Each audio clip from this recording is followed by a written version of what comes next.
class. At first, take my salam, all of you. Thank you, our honorable principal sir, for giving me a chance to take online class. This is Priyanka Devnath, Assistant Teacher English, Turkhai Islamia Senior Fazil Madrasa, Sadar, Mayanshi. Dear student, how are you? I hope you are well. At this moment, we are passing a danger time for COVID-19. That's why we cannot go out.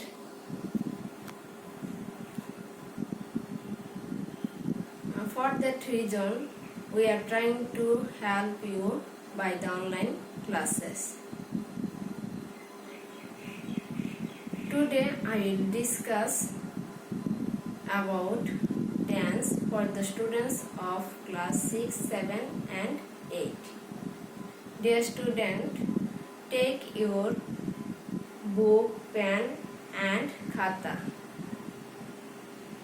and try to understand what I say and attention the class.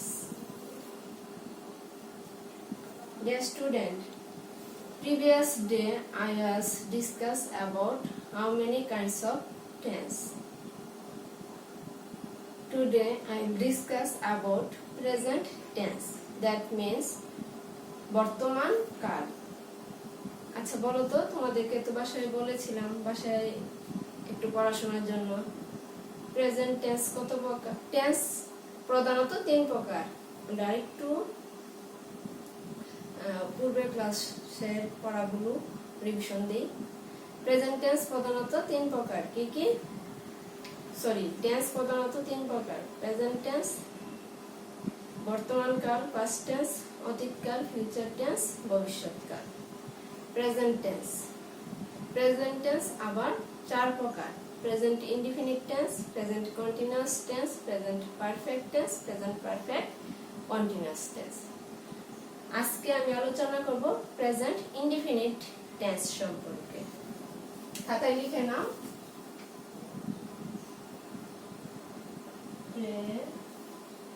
Present indefinite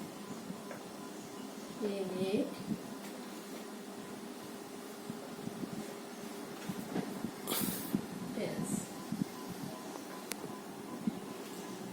deer student, present indefinite tense কাকে বলে? বর্তমান সময়ে কোনো কাজ সম্পন্ন হয় এরূপ বুঝালে তাকে কি বলে? প্রেজেন্ট ইনডিফিনিট টেন্স বলে। আবার প্রেজেন্ট ইনডিফিনিট টেন্সের ক্ষেত্রে চিরন্তন সত্য, অভ্যাসগত কর্ম, অতীতের ঐতিহাসিক কোনো ঘটনা যদি আমরা বর্তমানে বর্ণনা করি কিংবা নিকট ভবিষ্যৎ এরূপ বুঝালে সেক্ষেত্রে কি হয়? সেটা প্রেজেন্ট ইনডিফিনিট টেন্সে হয়। আর প্রেজেন্ট ইনডিফিনিট প্রতিটা টেন্সকে আমরা 4টি সেন্টেন্সে করতে পারি। যেমন অ্যাফার্মেটিভ, নেগেটিভ, ইন্টারোগেটিভ, ইন্টারোনেগেটিভ। একটা সেন্টেন্সকে আমরা 4 ভাবে করতে পারি। যেমন ইউ ইট ম্যাঙ্গো। অর্থ কি? তুমি আম খাও। এটাকে কি বলে? সাবজেক্ট। খাতায় লিখে নাও ভার্ব।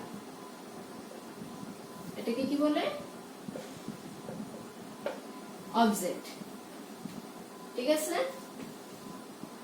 আর প্রেজেন্ট ইনডিফিনিট টেন্সের অ্যাফার্মেটিভের গঠন হচ্ছে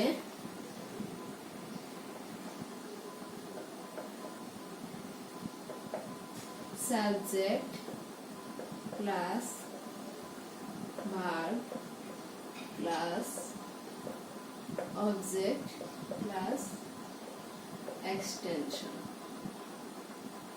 প্লাস তারপর এখন আমি লিখলাম না, প্রশ্নবোধক চিহ্ন হলে প্রশ্নবোধক চিহ্ন দিতে হয়, না হলে তো প্রশ্ন। ঠিক আছে? তাহলে দেখো এই স্ট্রাকচার অনুযায়ী আমাদের মিলছে কিনা। সাবজেক্ট ইউ, ভার্ব ইট আর অবজেক্ট কি হচ্ছে? ম্যাঙ্গো। আর যদি বলতাম উই, আর বাকি অংশ যেমন উই রিড এ বুক, ঠিক আছে? লিখেছ গঠনটা? সাবজেক্ট ভার্ব অবজেক্ট লেখা হয়েছে।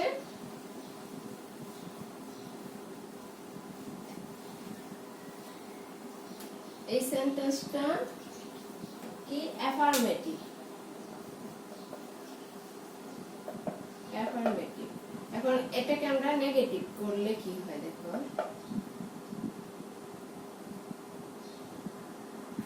You do not eat mango. তুমি আম খাও না। এটা স্ট্রাকচারটা তোমরা লিখে নাও। Subject plus do not oblique does not plus verb a present form plus object, ঠিক আছে? তাহলে এখানে সাবজেক্ট কি হচ্ছে? ইউ। এখানে ডু নট বসবে নাকি ডাজ নট বসবে সেটা কিভাবে তোমরা বুঝবে? প্রেজেন্ট ইনডিফিনিট টেন্সে সাবজেক্ট যদি থার্ড পারসন সিঙ্গুলার নাম্বার হয় তাহলে ডাজ নট, আর বাকি সব সময় কি হয়? Do not. তারপর ভার্বের প্রেজেন্ট ফর্ম কি আছে? ইট, তারপর অবজেক্ট ম্যাঙ্গো। এখন সাবজেক্টটা কোন পারসন সেটা তোমাকে আগে চিহ্নিত করতে হবে। পারসন তিন প্রকার: first person, second person, third person. First person I, we, আমি, আমরা। সেকেন্ড পারসন ইউ, এবং থার্ড পারসন হি, শি, ইট। যে কোনো নাম, মানুষ, ব্যক্তির নাম হতে পারে, বস্তুর নাম হতে পারে, স্থানের নাম হতে পারে, ঠিক আছে? তাহলে থার্ড পারসন কোনগুলি? আমি, তুমি ছাড়া ববে আছে যারা, সবকিছুই কি থার্ড পারসন। আবার সেটা কি হতে হবে? সিঙ্গুলার নাম্বার হতে হবে। নাম্বার অর্থ কি? বচন। নাম্বার দুই প্রকার: সিঙ্গুলার নাম্বার, প্লুরাল নাম্বার। এক বচন, বহু বচন। কোনো কিছু যদি একটি নির্দেশ করে সেটা হচ্ছে এক বচন, আর একের অধিক হলে সেটা হচ্ছে বহু বচন। তাহলে প্রেজেন্ট ইনডিফিনিট টেন্সে সাবজেক্ট যদি থার্ড পারসন সিঙ্গুলার নাম্বার হয়, এখন নাম্বার তোমাদের ক্লিয়ার? একটি হলে এক বচন, একের বেশি হলে বহু বচন। আর থার্ড পারসন আমি আর তুমি ছাড়া যা কিছু আছে সবকিছু থার্ড পারসন। সাবজেক্ট যদি থার্ড পারসন সিঙ্গুলার নাম্বার হয় সেক্ষেত্রে হবে ডাজ নট, আর বাকি সব সময় কি হবে? Do not. আর ইউ এটা কোন person? Second person, third person না, ঠিক আছে? সুতরাং এর সাথে কি হয়েছে? Does not. এখন আরেকটি एग्जांपल আমরা করি। এখন আমরা যদি বলি হি eats mango, ঠিক আছে? এখন সাবজেক্টে কোন পারসন? Third person. সাবজেক্ট যদি থার্ড পারসন, যেমন সে তো থার্ড পারসন, আবার কোন নাম্বার? সিঙ্গুলার নাম্বার, সে একজন ব্যক্তিকে বুঝিয়েছে। থার্ড পারসন সিঙ্গুলার নাম্বার হয় তাহলে প্রেজেন্ট ইনডিফিনিট টেন্সে ভার্বের শেষে কি হয়? এস বাই এস যুক্ত হয়, ঠিক আছে? আর নেগেটিভের ক্ষেত্রে এটাকে যদি আমরা এই সেন্টেন্সটিকে নেগেটিভ করি তাহলে কি হবে? হি, যেহেতু subject third person singular number, আমাদের স্ট্রাকচার অনুযায়ী কি হবে? Does not eat mango. Clear? বুঝতে পেরেছো? তাহলে প্রেজেন্ট ইনডিফিনিট টেন্সে subject third person singular number হলে ভার্বের শেষে এস বাই এস যুক্ত করতে হয়। আর প্রেজেন্ট ইনডিফিনিট টেন্সে নেগেটিভ সেন্টেন্স হলে সাবজেক্ট যদি থার্ড পারসন সিঙ্গুলার নাম্বার হয় তাহলে ডাজ নট বসবে, ঠিক আছে? লিখে নাও।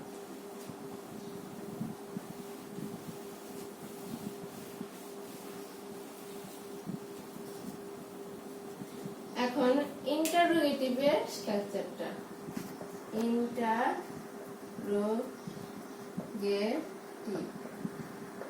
স্ট্রাকচারটা কি ডো অবলিক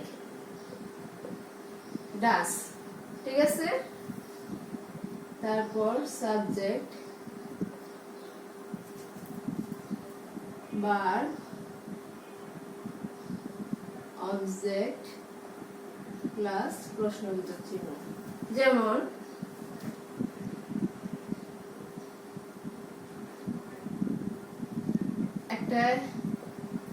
একটি অ্যাসার্টিভ সেন্টেন্স লিখি বোঝার জন্য এটাকে যদি ইন্টারোগেটিভ করতে চাই ঠিক আছে তাহলে স্ট্রাকচার অনুযায়ী আমাদের কি করতে হবে ডো অবলিক ডাস এখন আমরা কখন ডু বসাবো কখন ডাস বসাবো সাবজেক্ট যদি থার্ড পারসন সিঙ্গুলার নাম্বার হয় সেক্ষেত্রে কি হবে ডাস আর বাকি সব সময় ডু এখন থার্ড পারসন সিঙ্গুলার নাম্বার তো আমরা আগে জেনেছি এখন যেহেতু সে এটা থার্ড পারসন এবং সিঙ্গুলার নাম্বার সেজন্য কি হবে ডাস হি ইট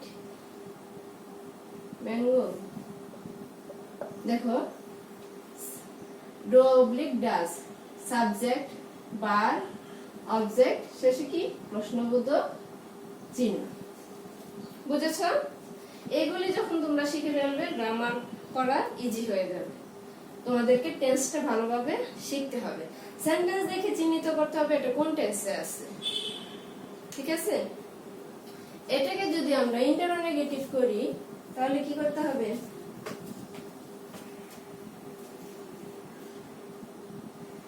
ইন্টারোগেটিভ করলে doesn't he eat mango সে কি আম খায় না ঠিক আছে স্ট্রাকচারটা কি হবে গঠনটা আমি লিখে দিই don't oblique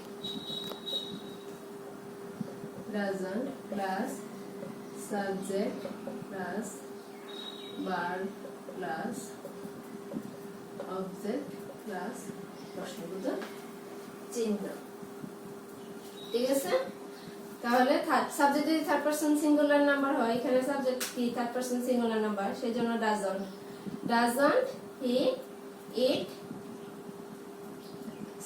doesn't সাবজেক্ট হচ্ছে হি ইট হচ্ছে বার তারপর অবজেক্ট কি ম্যাঙ্গো তারপর প্রশ্নবোধক চিহ্ন ঠিক আছে তো আজকে এই পর্যন্তই তোমরা এই রুলস গুলি বাসায় প্র্যাকটিস করবে বিভিন্ন গ্রামার বই থেকে প্রেজেন্ট ইনডিফিনিট টেন্সের assertive negative assertive sentence affirmative negative interrogative এগুলি প্র্যাকটিস করবে দেন যদি কোনো প্রবলেম হয় আমাকে বলবে আমি সলভ করার চেষ্টা করব আগামী ক্লাসে আমি এগুলি টেস্ট করব তোমরা কতটুকু বুঝতে পেরেছো ঠিক আছে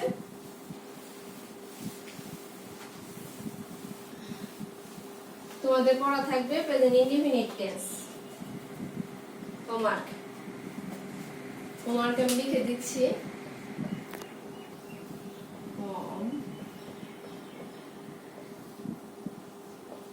present indefinite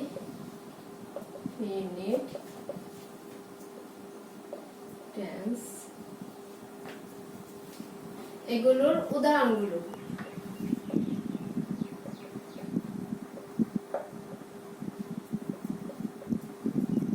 প্র্যাকটিস ঠিক আছে আগামী ক্লাসে আবার দেখা হবে সেই পর্যন্ত সবাই ভালো থাকো সুস্থ থেকো আর সাবধানে থেকো